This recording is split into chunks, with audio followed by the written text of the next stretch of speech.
আপনারা দেখছেন একুশে টেলিভিশন। আমন্ত্রণ জানাচ্ছি প্রিয় দর্শক, 21 রাতে গত 2-3 দিন ধরে রাজনীতিতে বেশ উত্তপ্ত হাওয়া বইছে।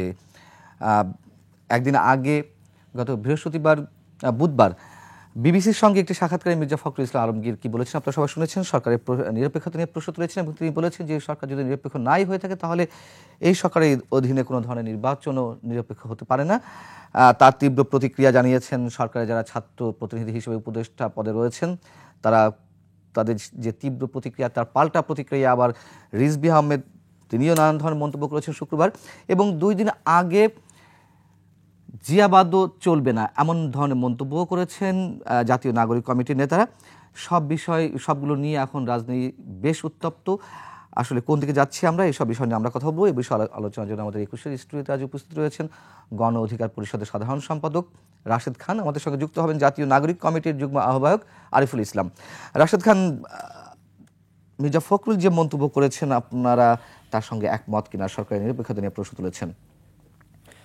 ধন্যবাদ সবাইকে, গণ অধিকার পরিষদের পক্ষ থেকে শুভেচ্ছা। দেখেন, মির্জা ফখরুল ইসলাম আলমগীর সাহেব একজন সিনিয়র পলিটিশিয়ান এবং আওয়ামী লীগের সময়ে যে কজন মানুষের কোনো বিতর্ক ছিল না তার ভিতরে একজন তিনি। সবাই তাকে সজ্জন ব্যক্তিত্ব হিসেবেই চিনতেন, জানতেন এবং এখনও আসলে তাই মনে করে। তিনি একটি বড় দলের মহাসচিব, সেই জায়গা থেকে তার দলের বক্তব্য তাকে বলতে হয়। এখন নির্বাচন চাওয়া আসলে কি অন্যায়? নির্বাচন শব্দটা তো পজিটিভ, নির্বাচন মানে গণতন্ত্র। এখন একটি দল তো অবশ্যই নির্বাচন চাইতেই পারে, একটি দল তো অবশ্যই রোডম্যাপ চাইতেই পারে, একটি দল তো অবশ্যই সরকারের ভুল ভ্রান্তি নিয়ে কথা বলতেই পারে এবং সরকারের যদি কোনো ধরনের নিরপেক্ষতার প্রশ্ন থাকে সেটি নিয়েও কথা বলতে পারে। তো সেক্ষেত্রে আমি মনে করি না আসলে তিনি কোনো ধরনের খারাপ কিছু বলেছেন। আমরা নিজেরাও আসলে বলে আসছি যে এই সরকারের আরও নিরপেক্ষ হওয়া দরকার। কারণ কি? কারণ এই সরকারের কোনো উপদেষ্টা নতুন রাজনীতির কথা বলেছেন।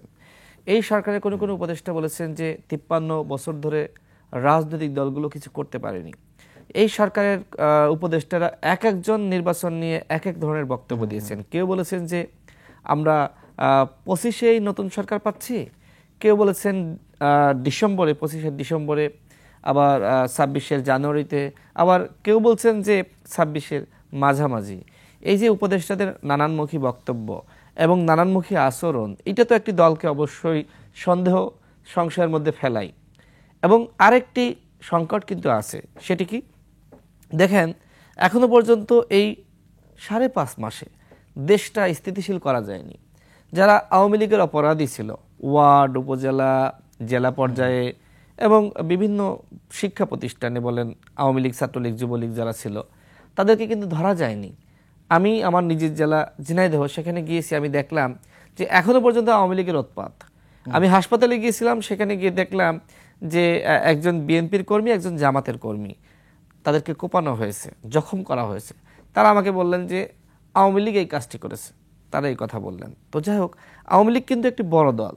সেই জায়গা থেকে এই বড় দলের একমাত্র সভানেত্রী শেখ হাসিনা পালিয়েছে, ওবায়দুল কাদের পালিয়েছে। আসলে কি পালিয়েছে কিনা জানি না,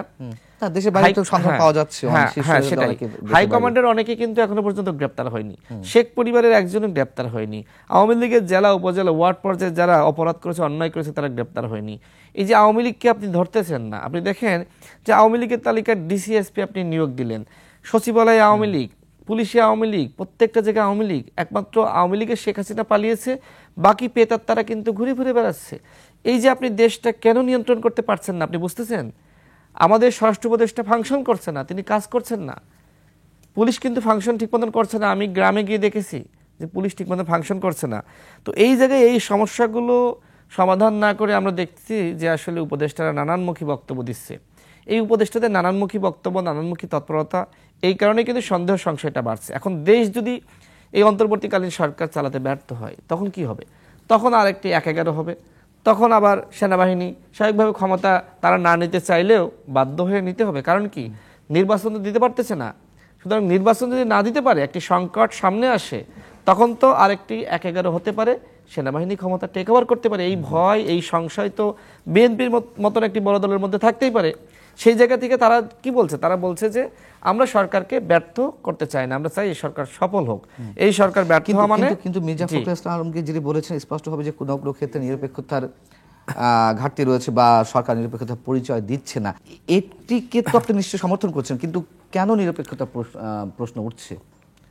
এক জায়গায় বলেন যে আওয়ামী লীগ নেতাদের ধরা হচ্ছে না, কিন্তু আর আওয়ামী লীগ তো আর সরকারের পার্ট না, তাহলে আমার মনে হয় ওই বক্তব্য শেষ করে আমি এখানে আসি। দেখেন তো সমস্যাটা আসলে এইখানে, একটি বড় দল এবং তারা আগামীতে যারা ক্ষমতায় আসবে তাদের ভিতরে এখনো পর্যন্ত আসন্ন হিসেবে 1 নাম্বার।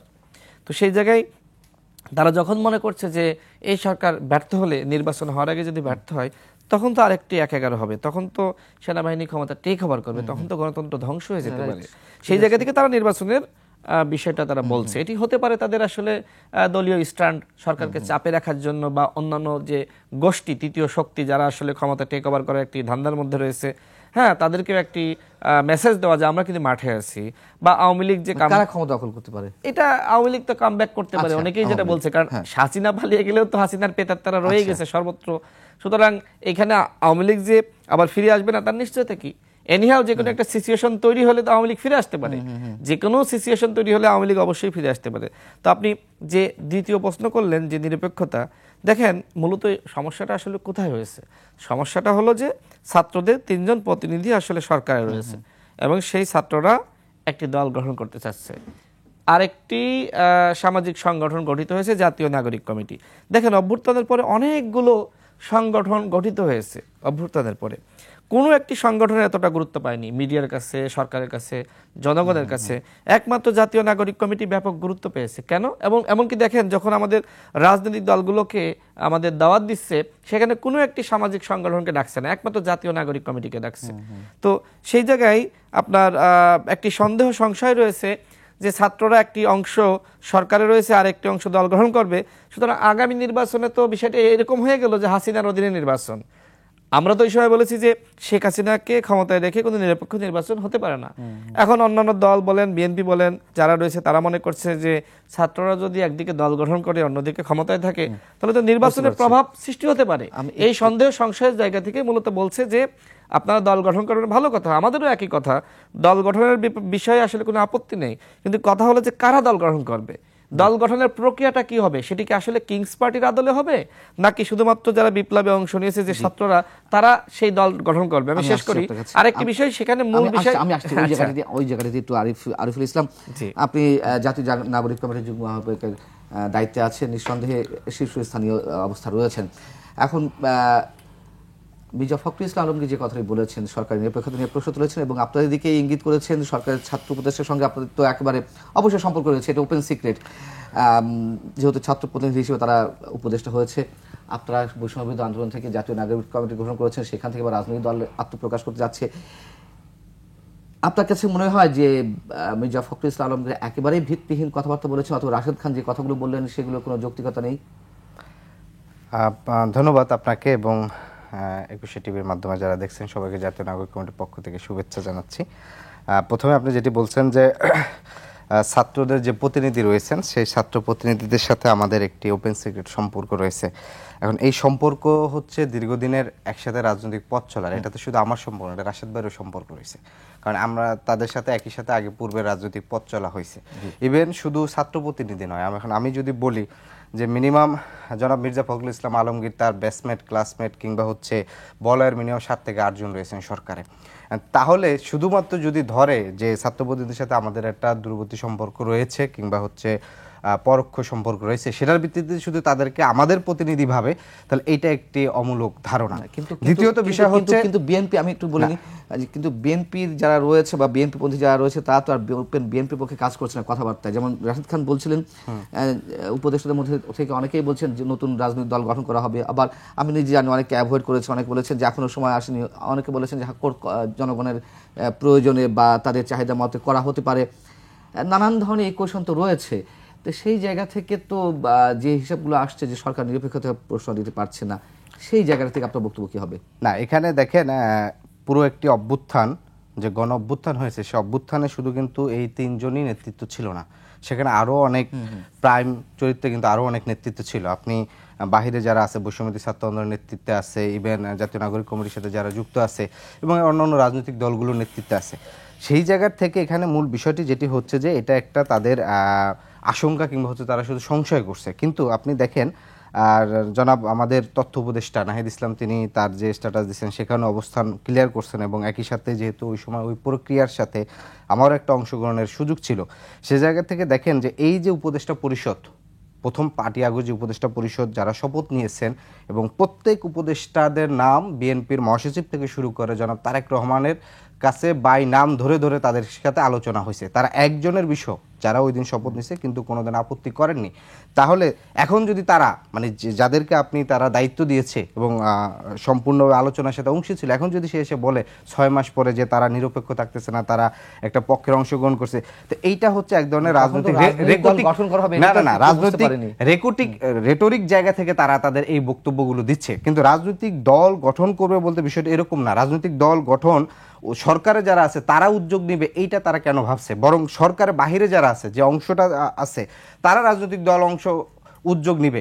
সেখানে যদি এখানে সাধারণ এই অভ্যুত্থানে অংশগ্রহণকারী ছাত্র জনতার শক্তি একটি রাজনৈতিক উদ্যোগ গ্রহণ নিচ্ছে, সেখানে যদি তারা মনে করে, এবং আমরাও মনে করি যে সরকারে যে ছাত্র উপদেষ্টারা আছে তাদের থেকে 1-2 জন কিংবা হচ্ছে যাদের সম্ভব তাদেরও এই জনতা রাজনৈতিক উদ্যোগে অংশগ্রহণ করে জনতার আকাঙ্ক্ষাকে শ্রদ্ধা জানিয়ে পদত্যাগ করে বরং জনতার কাতারে চলে আসা উচিত, এটা আমরা আহ্বান করব। এখন সে এই উদ্যোগে আসবে কি আসবে না সেটা তার সিদ্ধান্ত, কিন্তু আমরা মনে করি রাজপথের যে শক্তি আছে, গণ অভ্যুত্থানে যারা শক্তি ছিলেন, ছাত্র, কৃষক, শ্রমিক, জনতা থেকে শুরু করে যে বড় একটা অংশ চাচ্ছেন যে অভ্যুত্থানকে কেন্দ্র করে যে আকাঙ্ক্ষার একটি বাংলাদেশ, নাগরিকদের মর্যাদার একটি বাংলাদেশ হবে, সকল নাগরিকের সমান মর্যাদা, এবং তার পেশাগত পরিচয় কিংবা হচ্ছে ধর্মীয় পরিচয় এবং অন্য কোনো পরিচয়ের ক্ষেত্রে, তার রাষ্ট্রীয় সেবা পাওয়ার ক্ষেত্রে কিংবা নাগরিক অধিকার পাওয়ার কোনো ধরনের বাধা হবে না, এইরকম একটা অভ্যুত্থান পরবর্তী বাংলাদেশ তৈরি করার জন্য অভ্যুত্থানের শক্তিরা সেটা হচ্ছে। আপনারা বলছেন যারা নতুন রাজনৈতিক দল নিয়ে আসতে চাচ্ছেন, কিন্তু আমি বারবার প্রশ্ন করতে চাচ্ছি যে সরকারের উপদেষ্টাদের সঙ্গে সংশ্লিষ্টতা যে অভিযোগগুলো উঠেছে সেটা আপনি খণ্ডন করেছেন, কিন্তু যেই বক্তব্যগুলো বিভিন্ন সময় দিয়েছে নতুন রাজনৈতিক দলগুলো সম্পর্কে, সেই জায়গা থেকে কি আমরা মানে যারা বলছে অভিযোগ করছে তারা কি ইকুয়েশন মিলাতে পারে না? না, এখানে আমাদের কথা স্পষ্ট। যদি ছাত্র প্রতিনিধিদের উদ্দেশ্যে আমাদের আহ্বান এটা যে জনগণ চাচ্ছে, আকাঙ্ক্ষা, তারা সরকারের থেকে এখানে কোনোভাবেই এই রাজনৈতিক দলের সাথে শামিল হবে না, এটা হচ্ছে হবে না। জি, প্রভাব বিস্তার করছে কিনা? না, প্রভাব বিস্তার করছে না। আপনি কি কোনো ব্যাখ্যা দিবেন? কারণ প্রভাব বিস্তার করছে না এটা এই কারণে যে ধরেন এখানে কোনো একক নেতৃত্ব নেই। অন্যান্য রাজনৈতিক দলগুলো যেন একক সিদ্ধান্ত থাকে, বিষয়টা এরকম কোনোভাবেই নয় যে ধরেন সরকার একজন আছে সে এককভাবে সকল সিদ্ধান্ত চাপিয়ে দিচ্ছে, বরং বিষয়টা এরকম না। কারণ জাতীয় নাগরিক কমিটি তার আত্মপ্রকাশের পর থেকে সরকারের যে বিষয়গুলো জন আকাঙ্ক্ষার বিরুদ্ধে গেছে, জনগণের বিপক্ষে গেছে, প্রত্যেকটাকে সমালোচনা করে তার অবস্থান সে জানিয়েছে। এটা তার নিজের জায়গা থেকে কিন্তু নাগরিক কমিটি বলেন, বৈষম্যবিরোধী ছাত্র আন্দোলন সেই জায়গা থেকে করেছে। ওটা আমাদের পজিটিভ সাইন যে সরকারের মধ্যে থেকে যদি সরকারের সমালোচনা করে সেটা অবশ্যই পজিটিভ, কিন্তু কথা হচ্ছে যে নিরপেক্ষতা নিয়ে নতুন রাজনৈতিক দলকে কেন্দ্র করে। রাশেদ খান, আপনি কি এখানে কিছু বলুন কিনা? না, আদিব খুব ভালো বলেছে যে তাদের পদত্যাগ করা উচিত তারা যদি দল গ্রহণ করতে চায়, এটি খুব ভালো। আমার মনে হয় যে এই কথা আমরা বলতেছি, সে জায়গায় আদিব নিজেও বললো, এটি খুবই পজিটিভ একটি সিগন্যাল। তার মানে হয়তো সামনে আমরা দেখতে পাচ্ছি যে আমাদের 3 জন ছাত্র উপদেষ্টা পদত্যাগ করবে এবং তারা হয়তো দলের দায়িত্ব করবে না। তারা তো বলেছে, আসিফ মাহমুদ বলেছে, নাহিদ ইসলাম বলেছে যে সরকারের থেকে যদি কেউ রাজনীতি করে তাহলে তাদেরকে পদত্যাগ করা। আমি সেটাই বলছি, তারা করবে না তো। তারা যদি তারা বলেছে মানে কি তারা হয়তো পদত্যাগ করতে পারে, যেটি আদিবের কথার মাধ্যমে আমার কাছে মনে হলো যে এই ধরনের একটি আলোচনা হয়তো তাদের ভিতরে চলছে। এটি ওপেন সিক্রেট, যেটি আদিব বলল যে এখানে আমার সাথে সম্পর্ক আর আদিবের সাথে সম্পর্ক এক না। আদিব তো আমাদের ছাত্র সংগঠনের সাধারণ সম্পাদক ছিল, পরবর্তীতে সে আপনার নাগরিক কমিটিতে গিয়েছে। এটি আপনারা একসাথে ডাকসুতে নির্বাচন করছেন না? হ্যাঁ, একসাথে ইলেকশন করছেন। আমি সেটাই বলছি, আপনার সম্পর্ক কম হবে কেন? না, দেখেন আমরা পরবর্তীতে, আমি তো জানি আপনার সাথে সম্পর্ক আরো বেশি ভালো। আমরা পরবর্তীতে দল গঠন করেছি, আমরা নিবন্ধিত দল, সেই জায়গায় তারা আরেকটি দল গঠন করতে চাই। এখন সম্পর্ক আমার সাথে অতীতে ছিল, মনে করেন কারোর সাথে আমার বিয়ে হয়েছিল, এখন ডিভোর্স হয়ে গেছে, কথার কথা। তো সেই বিষয়টা কিন্তু আদিবের সাথে কিন্তু তাদের আবার বন্ধন, মানে আদিব আমাদের সাথেই ছিল, আমাদের ছাত্র সংগঠনের সাধারণ সম্পাদক, এখন তার এই স্বাধীনতা আছে, সে সেখানে আছে, কোনো সমস্যা নেই। ভবিষ্যতে আমরা একসাথেও কাজ করতে পারি, রাজনীতিতে কখন কি হয় বলা যায় না। তবে এটি খুব পজিটিভ ভাবে নিচ্ছে যে আদিব আরিফ যেটি বললেন যে পদত্যাগ করতে পারে তারা, বা পদত্যাগ তাদের করা উচিত, আহ্বান জানিয়েছে। তো তার মানে আমি যতদূর মনে করতেছি 3 জন ছাত্র উপদেষ্টা হয়তো পদত্যাগ করে দলের দায়িত্ব নিবে। তবে আমার কথা হলো যে আপনি যদি পদত্যাগ করেন তাহলে আপনি কেন দায়িত্ব নিলেন? আপনি বলছেন রাষ্ট্র সংস্কারের কথা, এখন রাষ্ট্র সংস্কারের অধ্যায় আপনি শেষ না করে আপনি মাঝখানে এসে দল গঠন করার জন্য আপনি পদত্যাগ করলেন। তার মানে কি? তার মানে আপনি রাষ্ট্র সংস্কারের থেকে আপনার দল গঠনকে বেশি গুরুত্ব দিচ্ছেন। এই প্রশ্ন কিন্তু আসবে। করেনি, সেটা করে, যদি করে আমরা সেই প্রশ্ন তুলব। কিন্তু এখন যে প্রশ্নটা উঠেছে যে প্রভাব বিস্তার করা কিংবা রাষ্ট্রীয় পৃষ্ঠপোষকতা দেওয়া, এরকম কোন সমীকরণ কি আছে? প্রভাব বিস্তার তো অবশ্যই আছে। যখন আপনার একই দলের 3 জন আপনার সরকারে থাকবে, ওই 3 জনের মাধ্যমে অবশ্যই প্রভাব বিস্তার করার সুযোগ আছে। কারণ বাংলাদেশের রাজনীতি এটা আসলে আমেরিকা ইউরোপের মতো না। আছে আর সুযোগ নিয়েছে, দুটো আলাদা বিষয়। আসলে কোনো সুযোগ নিয়েছে যেহেতু এখনো পর্যন্ত দল গঠন করেনি, দল গঠন করলেই বোঝা যাবে আসলে সুযোগ নিচ্ছে কি নিচ্ছে না। তবে একটি সম্ভাবনা আছে, একটি সংশয় আছে। বাংলাদেশের রাজনীতির ইতিহাস খুবই নোংরা ইতিহাস। দেখেন, আমরা অতীতে দেখেছি যে যারা বিপ্লবে ভূমিকা রেখেছে, যুদ্ধে ভূমিকা রেখেছে, নায়ক থেকে কিন্তু খলনায়ক হয়ে গেছে। শেখ মুজিব আমাদের কাছে জ্বলন্ত উদাহরণ। তো সেই জায়গা থেকে আমরা যদি বলতে চাই, ছাত্ররা কলুষিত হোক, ছাত্ররা বিতর্কিত হোক, আমরা এমন কোনো উদ্যোগকে সাধুবাদ জানাতে পারি না। আমরা বলতে চাই ছাত্রদের প্রত্যেকটা উদ্যোগ হতে হবে অত্যন্ত স্বচ্ছ এবং জবাবদিহিতাপূর্ণ। কিন্তু এখনো পর্যন্ত দুঃখের সাথে বলতে হয় যে ছাত্রদের উদ্যোগগুলো জনগণ যেভাবে প্রত্যাশা করেছিল সেইভাবে আসলে হয়নি। আমাদের সাথে ছাত্রদের যোগাযোগ আছে, যোগাযোগ হয়, যোগাযোগ থাকবে। ছাত্রদের আমরা শুরুতেই বলেছিলাম যে কিংস পার্টির তকমা কিন্তু লাগবে, সুতরাং তোমরা নিজেরা একটা দল গঠন করো যেটা আসলে কিংস পার্টি না মনে হয়। কারণ দল গঠন করার অধিকার সবারই আছে। অভ্যুত্থানের পরে যে কেউ দল গঠন করতে পারে, বিশেষ করে যারা নেতৃত্বে থাকে তারা তো অবশ্যই দল গ্রহণ করতে পারে। কিন্তু কথা হলো যে আপনি যখন বারবার বলছেন যে বৈষম্য বিরোধী ছাত্র আন্দোলনের নেতৃত্বে অমুক দল, তমুক দল, অমুক গোষ্ঠী, তমুক গোষ্ঠী, এটা আবার অনেকে ভালোভাবে নিচ্ছে না যে আমিত্বের মতন। নেতৃত্ব কারা দিয়েছে আসলে? নেতৃত্ব তো এই যে 14-15 বছর ধরে সবাই আন্দোলন করছে। আদিব আরিফ আমাদের সাথে দীর্ঘ সময় আন্দোলন করেছে, মার খেয়েছে। তিনি এতটাই মার খেয়েছিলেন ডাকসুতে যে তিনি বাঁচবেন কিনা সেটা নিয়ে আমরা অনিশ্চিত ছিলাম, কারণ তার কিডনি ড্যামেজ হয়ে গিয়েছিল। সেই জায়গা থেকে বলছি যে এই সংগ্রাম তো চলছে। ভারতের রর বিরুদ্ধে, আধিপত্য আগ্রাসনের বিরুদ্ধে তো আদিব আরিফ আমরা একসাথে আমরাই লড়াইটা শুরু করি। সুতরাং সেই জায়গা থেকে যদি আপনি মনে করেন যে 36 দিনের বিপ্লবে সরকার পতন হয়ে গেছে, সেটি আবার কিন্তু সাময়িক হয়তো কারো কাছে ভালো লাগবে, কিন্তু একটা পর্যায়ে গিয়ে মনে হবে আসলে এরা বেশি বেশি বলছে, বেশি বেশি করছে। তো আমি যেটা আপনি যে প্রশ্ন করলেন সেটা শেষ করি। সেটা হলো যে অবশ্যই আপনি মনে করেন 6 জন আপনারা বন্ধু, 6 জনের 3 জন সরকারে আর 3 জন আপনার বিরোধী দলে, তাহলে বিষয়টা আসলে অবশ্যই প্রভাব বিস্তার করার একটি সুযোগ থাকে। আরেকটি বিষয় যেটা আপনি বললেন যে আপনি সরকারে আছেন আবার সরকারের সমালোচনা করছেন, এটা আসলে জাতীয় পার্টির মতন। এই জিনিসটা আসলে জনগণ গ্রহণ করে না। আমি বৈষম্যবিরোধী ছাত্র আন্দোলনের নেতাদের এবং নাগরিক কমিটির নেতাদের কাউকে বলেছি, দেখো তোমরা যখন সমালোচনা করো না, তখন কিন্তু সরকারের বিরুদ্ধে উস্কানি দেওয়া হয়, তখন অন্যরা আরো বেশি সমালোচনা করার সুযোগ পায়। যখন বৈষম্যবিরোধী ছাত্র আন্দোলন সরকারের বিরুদ্ধে মাঠে নেমে যায়, যখন নাগরিক কমিটি সরকারের বিরুদ্ধে মাঠে নেমে যায়, তো অন্যরা তো মাঠে নেমার একটি জায়গা তৈরি হয়। এগুলো কি আইওয়াস? এইগুলো এটাই বলতেছি যে তারা একদিকে তাদের জনপ্রিয়তা ধরে রাখতে চায়, কারণ সরকারে গেলে আপনি ব্যাপকভাবে সমালোচিত হবেন, বিএনপি সরকারে গেলে সমালোচিত হবে, আমি নিজেও গেলে সমালোচিত হবে, এখন যারা আছে তারা কিন্তু সমালোচিত হচ্ছে। সেই জায়গা থেকে তারা যেহেতু সরকারে গিয়েছে, তাদের বিরোধী দলের মাঠটাও তো ধরে রাখা দরকার। এই কারণে তারা মূলত সরকারের সমালোচনা করে, আইওয়াস বলতে পারেন আপনি। আরিফ উপদেষ্টাদের মধ্যে থেকে যেমন নাহিদ ইসলাম দীর্ঘ একটা স্ট্যাটাস দিয়েছেন তার ফেসবুক স্ট্যাটাসে, সেখানে তিনি বলছেন যে জাতীয় সরকার গঠনের জন্য বিএনপির প্রতি আহ্বান জানানো হয়েছিল, কিন্তু বিএনপি সেটি গ্রহণ করেনি। আসলে কি বিষয়টি একটু খুলাসা করবে যে বিষয়টি কি?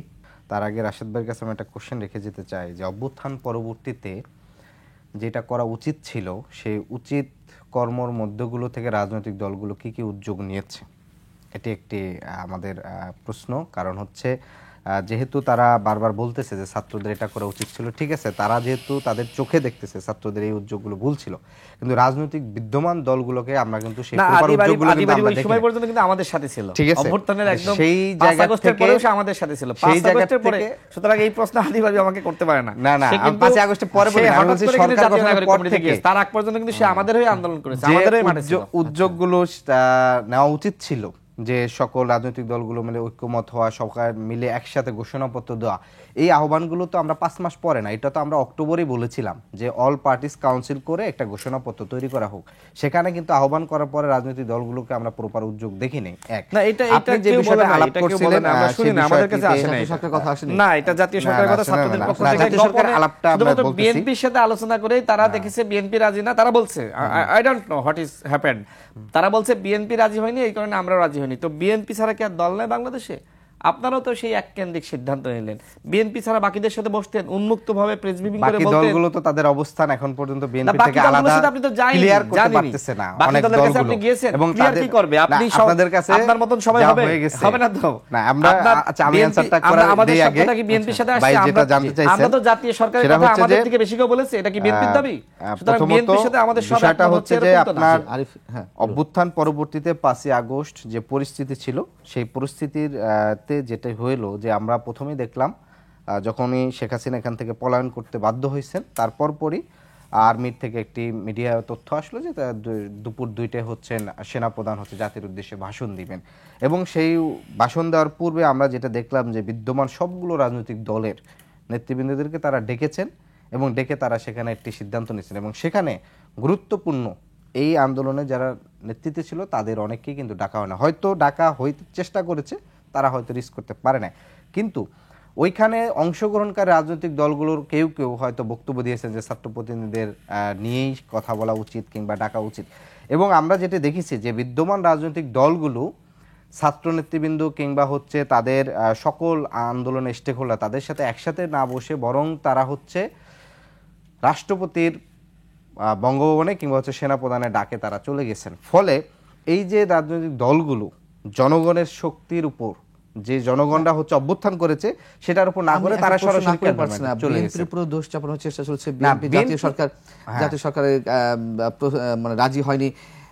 নিশ্চয়ই বিএনপির রাজনৈতিক হিসাব নিকাশ আছে, যে কারণে, কিন্তু আপনারা যখন এই বিষয়টিকে খুব গুরুত্ব সহকারে দিচ্ছেন, তাহলে কেন আপনারা তখনই এই বিষয়টি নিয়ে অন্যান্য দলের সঙ্গে আলোচনা করেন না? এখানে আমাদের বিষয় যেটি হচ্ছে যে 5ই আগস্টের অভ্যুত্থান পরবর্তীতেই ছাত্র নেত্রীদের একটা প্রতিনিধি দল সরাসরি বিএনপিকে আহ্বান করছে 3টি বিষয়। 1 নম্বর বিষয় হচ্ছে প্রধান উপদেষ্টা হিসাবে ডক্টর ইউনূসকে যেন তারা প্রস্তাব করবে।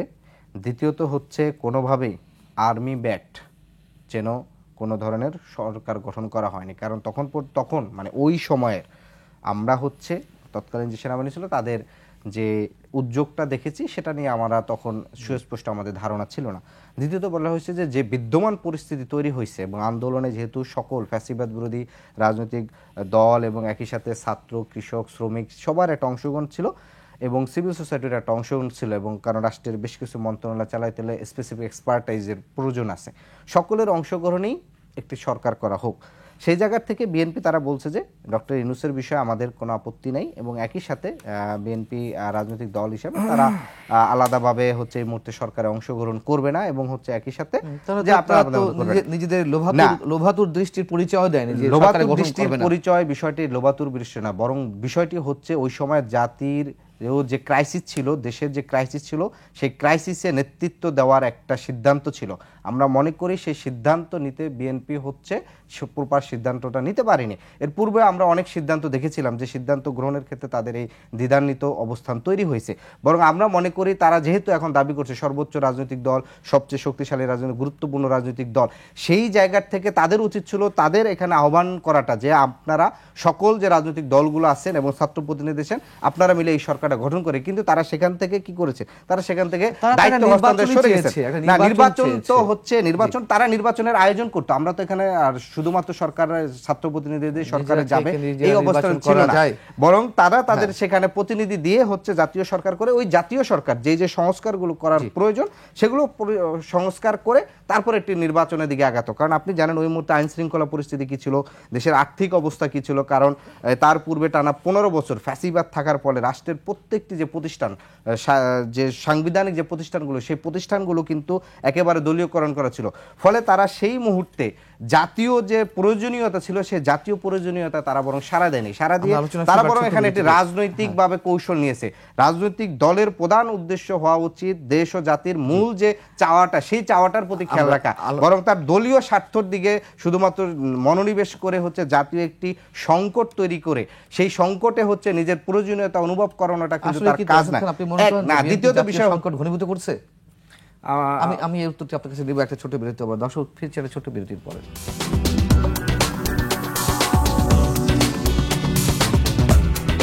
আবার আমন্ত্রণ 21 রাতে। রাশিদ খান, আরিফ সম্ভবত জাতীয় সংকটকে ঘনীভূত করার কথা বলছে, তাই তো? আসলে কি তাই সেটি হচ্ছে? ধন্যবাদ। দেখেন, আদিব আরিফ যেটি বললেন আমি সে বিষয়ে কিছু বলি। হাসিনা ওই সময় পালিয়ে গেল। এখন জাতির অভিভাবককে রাষ্ট্রপতিকে হাসিনা নিয়োজিত, তিনি যদি একটি সংলাপের আহ্বান করেন সবাই কি সেটি ভালোভাবে গ্রহণ করতো না, কারণ এই রাষ্ট্রপতি সম্পর্কে বিতর্ক আছে। সেই জায়গায় সেনাবাহিনীকে সবাই আসলে দেশপ্রেমিক মনে করে, সৎ মনে করে। সেনাপ্রধান তখন জাতির অভিভাবক হিসেবে সমস্ত দল এবং ছাত্রদেরকে ডাকলেন। এখন ছাত্রদের তো ওই সময় ফোনে পাওয়া যাচ্ছে না, আমি যতদূর জানি। ছাত্রদের বিষয়ে একজন শিক্ষককে দায়িত্ব দেওয়া হলো। আমি শেষ করে দিই। হ্যাঁ, ওকে। ছাত্রদের বিষয়ে একজন শিক্ষককে দায়িত্ব দেওয়া হলো। আমি দেখলাম যে সেই শিক্ষকের আরেকজন ছাত্র তিনি আবার ফেসবুকে পোস্ট করলেন যে আসিফ, নাহিদ তোমরা কোথায়, তোমাদেরকে স্যার খুঁজতেছেন, তোমাদের সাথে বসবেন, এখন করণীয় কি এই বিষয়ে। আমি এই পোস্ট দেখেছি, আদিবও দেখেছি। দেখেন, সেখানে কিন্তু গণ অধিকার পরিষদের কেউ যায়নি। আমাদের সভাপতি সেই সময় গ্রেপ্তার, এবং সেই সময় আসলে এইভাবে সংলাপ হচ্ছে কি হচ্ছে না এই বিষয়ে অনেকেই জানেই না, কি হচ্ছে না হচ্ছে কেউ কিছু জানে না। তো যাই হোক, সেখানে কয়েকটি দলের প্রতিনিধিদের ডাকলেন। কে ডাকলেন? আপনার তখন সেনাপ্রধান ডাকলেন। এখন সেনাপ্রধান ডাকলেন, কি বললেন? সেনাপ্রধান বললেন যে একটি সংকট সৃষ্টি হয়েছে, শেখ হাসিনা তো পদত্যাগ করেছে, এখন করণীয় কি, আসেন আপনাদের সাথে কথা বলি, আমরা একটা করণীয় ঠিক করি। আমি মনে করি এটা সেনাপ্রধান কোনো অন্যায় করেন। আপনারা কি ওই দিন আপনি কিংবা হাসান আমরা কেউ যাইনি, আমরা কেউ যাইনি, আমরা সেখানে কেউ ছিলাম না। তো সেই জন্য আমি যতদূর জানি, সেখানকার ঘটনাগুলো জানি, যে সেনাপ্রধান সেখানে নেগেটিভ কোনো আলোচনা করেননি। তিনি বলেছেন যে আপনারা সিদ্ধান্ত নেন কি করবেন, করণীয় কি। আপনাদের উচ্চতর পরিষদ সদস্য আরিফ তালুকদার আমাদের সেখানে সেনাপ্রধানের কাছে কেউ ছিলেন না।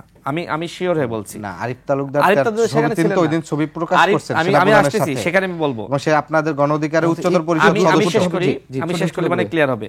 সেনা বাহিনী যে আহ্বানটা করেন সেটা আপনার সেনাকুঞ্জে সম্ভবত হয়, সেখানে আমাদের ছিল না। আমি সেটাই আসতেছি, যে সেনাপ্রধানের ওই উদ্যোগকে কোনোভাবে নেগেটিভ ভাবে দেখার সুযোগ নেই, কারণ ওইখানে সেনাপ্রধান কোনো সিদ্ধান্ত নেননি। দলগুলোর মতামত চেয়েছেন, পরবর্তীতে সবাই বললেন ঠিক আছে আমরা বঙ্গভবনে যাই, রাষ্ট্রপতি সহ আলোচনা করি।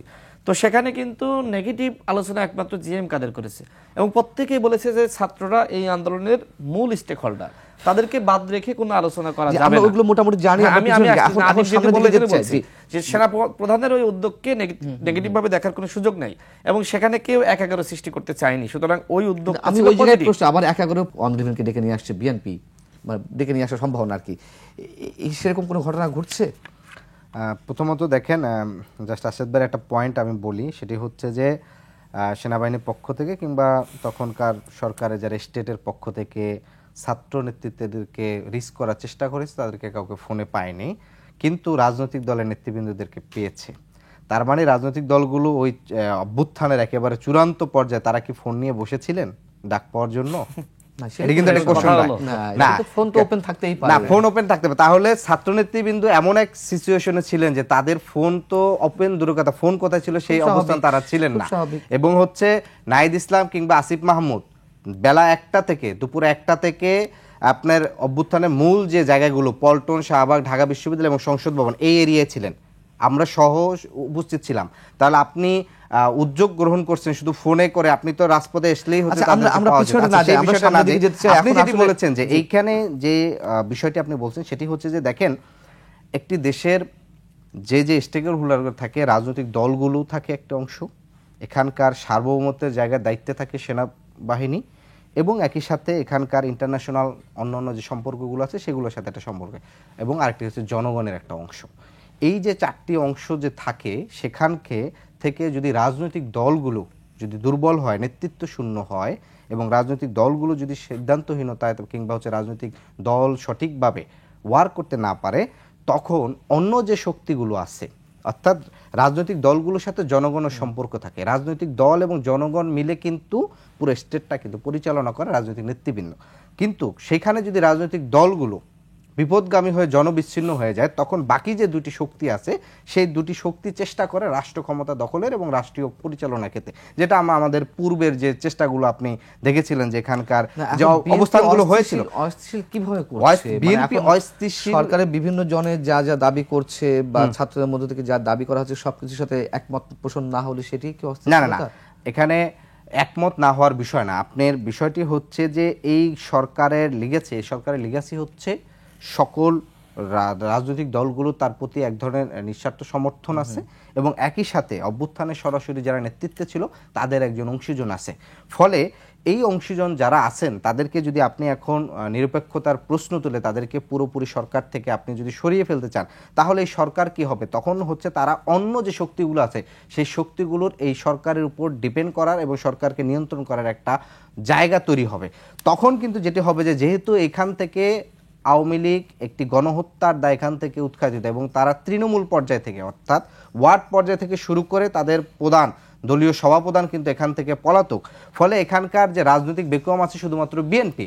তাহলে যেটি হবে যে অন্য যে দুটি শক্তি, আমি যেটি বললাম যে স্টেটের জায়গা থেকে মোট চারটি শক্তি থাকে, সেখান থেকে রাজনৈতিক দলগুলো এবং হচ্ছে জনগণের সাথে যখন একটি বিচ্ছিন্ন সম্পর্ক থাকবে, শুধুমাত্র একটি দল থাকবে, হয় সেখানকার সেই একটি দলের সাথেই তাদের একটি সুসম্পর্ক কিংবা বোঝাপড়ার মাধ্যমে তারা দীর্ঘমেয়াদী রাজনৈতিক চিন্তা ভাবনা করবেন, অথবা এখানে অন্য কিছুভাবে শুধু তারাই থাকার চেষ্টা করবেন, যেটা 8 সালে আমরা দেখেছিলাম যে কি করেছে, যে শুধুমাত্র একটি দলের সাথে, মানে তখন তো দুটি দল ছিল, 3টি দল ছিল স্ট্রং, শুধুমাত্র একটি দলকে তারা সিলেক্ট করে একটি দীর্ঘমেয়াদী ফ্যাসিবাদের কিন্তু বীজ বপন করেছে 2008 সালের ইলেকশনের মাধ্যমে। 111 হলে আবার বিএনপির সঙ্গে আঘাত করেই ফলে এখানে যেহেতু অন্য কোন রাজনৈতিক দলগুলো এখন পর্যন্ত স্ট্রংলি হয় না, এবং রাজনৈতিক ভ্যাকুয়ামটা ফুললি ফ্রি এবং শুধুমাত্র বিএনপি রাজনৈতিক শক্তি হিসেবে আছে, ফলে এটির একটি কিন্তু সম্ভাবনা থেকে যায়। এটির একটি বিষয় আমরা মনে করি বিএনপি ডেকে নিয়ে আসছে বা একটা আঘাত করে 111 সৃষ্টি হবে, বিষয়টি কি এরকম? না, বিএনপি কেন 111 ডেকে আনবে? কারণ এ ধরনের 1-11 আসলে সব থেকে ক্ষতিগ্রস্ত তো বিএনপি হয়েছে অতীতে, এবং সামনে বিএনপি হবে। এখন যদি আপনার এই ধরনের একটি মনে করেন সেনাবাহিনী ক্ষমতা টেক ওভার করলো, তাহলে সব থেকে ক্ষতিগ্রস্ত তো বিএনপি হবে, কারণ বিএনপি ক্ষমতার সব থেকে বড় আসন্ন একটা জায়গায় রয়েছে। তো এখন দেখেন বিএনপি দল হিসেবে বা প্রত্যেক দল কিন্তু নির্বাচন চাইতে পারে। আদিবারে যেটি দলগুলো এভারেজ ভাবে প্রত্যেকটা দলের সমালোচনা করছে, এটা কিন্তু ঠিক না। 2 দিন পরে কিন্তু তারাও দল হচ্ছে, সুতরাং তারাও কিন্তু সেই কাতারে আসবে। আমার মনে হয় ছাত্রদের উপরে যে দায়িত্ব ছিল জাতীয় ঐক্য সংহতি ধরে রাখা, তারা সেই জায়গায় আসলে পুরোপুরি ব্যর্থ হয়েছে। তারা দলগুলোকে কেন্দ্র করে যে ধরনের বক্তব্য দিচ্ছে এটি অনুচিত। মির্জা ফখরুল ইসলাম আলমগীরের বক্তব্য কি ভাষায় কিভাবে কাউন্টার দিতে হয়, কে দিতে পারে, সেগুলো কিন্তু বোঝা উচিত। তিনি যেমন গদবাঁধাভাবে প্রত্যেকটা দলকে দোষারোপ করছেন। এই বাংলাদেশে এখনো পর্যন্ত যতটুকু আন্দোলন সংগ্রাম করতে হয় ধারাবাহিকভাবে, সেটা তো দলগুলোই করেছে, সাধারণ মানুষ নাই পরবর্তীতে সম্পৃক্ত হয়েছে। দলগুলো সব নেতাকে খারাপ বলেন, নেতৃত্ব শূন্য বলেন, নেতৃত্ব নাই এগুলো বলেন, এগুলো আসলে অনুচিত। না, আমি ওইভাবে বলি না, আমি বলছি যদি আমি আরেকটি বিষয় বলি, দেখেন সঠিকভাবে শক্তিশালী রাজনৈতিক দল আদিবাড়ি যেটি বললেন যে ছাত্রদেরকে, আমি শেষ করে দিই, তখন অন্য দুটি শক্তির সম্ভাবনা থাকে। আমি শেষ করি। আদিবাড়ি বললেন, প্রথমত উনি বলেছেন যে ছাত্র উপদেষ্টাদের পদত্যাগ করার ব্যাপারে উনি আহ্বান জানিয়েছেন। পরবর্তীতে উনি কিন্তু বললেন, ওনার বক্তব্য কিন্তু আবার এখানে সাংঘর্ষিক। উনি বললেন যে যদি তাদেরকে সরিয়ে দেওয়া হয় তাহলে কিন্তু গণহত্যার বিচার বা অন্যান্য বিষয়গুলো, আওয়ামী লীগকে নিষিদ্ধ করা সেই বিষয়গুলো কিন্তু দূরে সরে যায়। তার মানে তিনি সাংঘর্ষিক বক্তব্য দিচ্ছেন। যাই হোক, আমাদের যে বক্তব্য, আমরা এখনো বলছি যে উপদেষ্টা পরিষদ গঠিত হয়েছে, এই উপদেষ্টা পরিষদ মাজা ভাঙা, তাদের মাধ্যমে কোনোভাবেই রাষ্ট্রের কোনো সংস্কার বা কল্যাণ সম্ভবপর নয়, যেটি ইতিমধ্যে 5.5 মাসে প্রমাণিত হয়েছে। তার মানে কি করতে হবে? তার মানে ছাত্ররা যে চিন্তা করেছিল ওই চিন্তার জায়গায় আবার ফিরে যেতে হবে। এখন ঠিক আছে, এখন আপনি কাউকে ঢুকিয়ে ফেলেছেন, বাদ তো দেওয়া যাবে না, যেহেতু একজন ব্যক্তি 2টা করে 3টা করে মিনিস্ট্রি চালাচ্ছেন, একটু বন্টন করে দেন। এখন 50 জন উপদেষ্টা তৈরি করেন, বিএনপিকে বলেন যে আপনার মনোনীত 2 জন দেন, আমাদের বলেন, অন্যদের বলেন, এরকম জামাত ইসলামকে বলেন, প্রত্যেকটা দলকে বলেন, এবং দলের বাইরেও যে সকল স্টেক হোল্ডার রয়েছে তাদেরকে বলেন, সবাইকে নিয়ে আপনি উপদেষ্টা পরিষদটা বাড়েন। অন্যথায় এই অযোগ্য, যেটা ডক্টর মোহাম্মদ ইউনূস নিজেই বলেছেন যে আমরা তাড়াহুড়া করে আসলে যোগ্য ব্যক্তিদেরকে আমরা খুঁজে বের করতে পারি নাই, এই অযোগ্য উপদেষ্টা পরিষদের মাধ্যমে কোনো রাষ্ট্র সংস্কার করতে পারবেন না, সম্ভব না। আইন শৃঙ্খলা নিয়ন্ত্রণ করতে পারেন নাই, আওয়ামী লীগের যারা পেতাত্তা ছিল তাদেরকে গ্রেপ্তার করতে পারেন নাই, দ্রব্যমূল্যের দাম আপনারা বাড়িয়েছেন, ভ্যাট ট্যাক্স বাড়িয়েছেন, এবং জনগণের যে আকাঙ্ক্ষা শহীদের তালিকা প্রকাশ করতে পারেন নাই, শহীদের ক্ষতিপূরণ দিতে পারেন নাই, আহতদের সুচিকিৎসা দিতে পারেন নাই। একটি জুলাই স্মৃতি ফাউন্ডেশন গঠন করেছেন, সেই জুলাই স্মৃতি ফাউন্ডেশনে একজনকে নাগরিক কমিটির মুখপাত্রকে দায়িত্ব দিয়েছিলেন, সেখানে পদত্যাগ করলো। আপনারা যেখানে একটি এরকম সংগঠন পরিচালনা করতে পারছেন না, আপনারা একটি সংগঠন পরিচালনা করতে পারছেন না, সেই জায়গায় আপনারা রাষ্ট্র পরিচালনা এককভাবে করতে চান, এটা কি সম্ভব? এটা কি মানে খুব যৌক্তিক প্রশ্ন কিনা? না, এটা হচ্ছে আপনি তার জায়গা থেকে তিনি যে কোশ্চেনটা তুলছেন যে সার্জিস আলম তিনি কিন্তু নাগরিক কমিটির থেকে প্রতিনিধি হয়ে ওখানে দায়িত্ব পালন করেননি। সার্জিস আলম অভ্যুত্থানের একটি অন্যতম ফেস ছিলেন, সেই জায়গা থেকে তিনি ওইখানে দায়িত্ব পালন করছেন। সেই দায়িত্ব পালনরত অবস্থায় তাকে আমরা মনে করছি যে নাগরিক কমিটির সাথে সে কাজ করতে পারবে, সেই জায়গা থেকে তাকে আহ্বান করেছে, সে সারা দিয়ে নাগরিক কমিটিরও একটি দায়িত্ব সে পালন করেছে। পাশাপাশি 2টি দায়িত্ব পালনের ক্ষেত্রে সে কতটুকু পেরেছে কিংবা হচ্ছে সেটি জাতি নির্ভর করবে। কিন্তু যখন সে দেখছে যে 2টি একসাথে চালানো তার পক্ষে কষ্টকর, তখন তিনি কিন্তু তার গুরুত্বের জায়গা থেকে রাজনৈতিক দলকে সেই জায়গাটা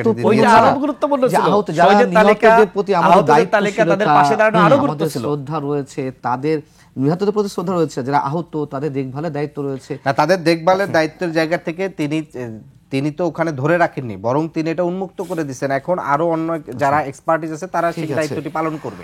আমি আরেকটা প্রশ্ন দিচ্ছি, আমরা একেবারে প্রায় শেষ পর্যায়ে, যেটি রাশেদ খান বলছিলেন যে সব রাজনৈতিক দলগুলোকে ইগনোর করার এক ধরনের চেষ্টা।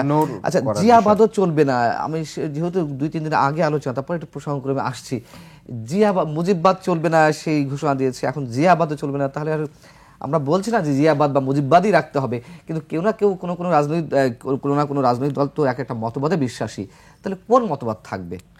না, এখানে আমার কাছে যেটি মনে হচ্ছে যে আমাদের আহ্বায়ক যে বক্তব্যটি দিয়েছেন তিনি হয়তো ওই মুহূর্তে সময় স্বল্পতা কিংবা হয়তো বিস্তারিত বলতে পারেননি।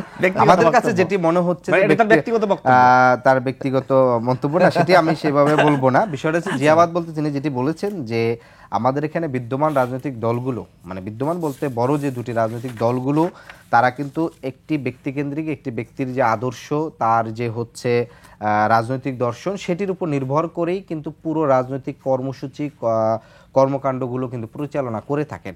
অর্থাৎ আপনি যদি মনে করেন, আমি কিছুদিন আগেও সময় টেলিভিশনে বলেছিলাম যে দেখেন আগস্ট করে থাকেন, সেই জায়গা থেকে আমরা মনে করি যে নতুন বাংলাদেশে অর্থাৎ সকল একটি দলের সকল নেতৃবৃন্দরই ওই রাজনৈতিক দলে সমানভাবে কন্ট্রিবিউট করার এবং মতামত দেওয়ার সুযোগ থাকতে হবে। অর্থাৎ শুধুমাত্র একটি পরিবার কেন্দ্রিক কিংবা হচ্ছে একটি ব্যক্তির শুধুমাত্র আদর্শ কেন্দ্রিক কিন্তু দল চর্চা করা উচিত না, সেই জায়গাটিতে তিনি হয়তো তার বলার চেষ্টা করেছেন। প্রতিক্রিয়া আমরা শেষ করব একেবারে 1 মিনিট। দেখেন, শেখ মুজিবের অধ্যায় তো কালো অধ্যায়, এবং পজিটিভ অধ্যায়ও ছিল, যদিও বাকশাল গঠনের মাধ্যমে তিনি তার নিজেকে ধ্বংস করেছেন, কিন্তু প্রেসিডেন্ট জিয়াউর রহমান কখনোই নিজেকে ধ্বংস করেননি।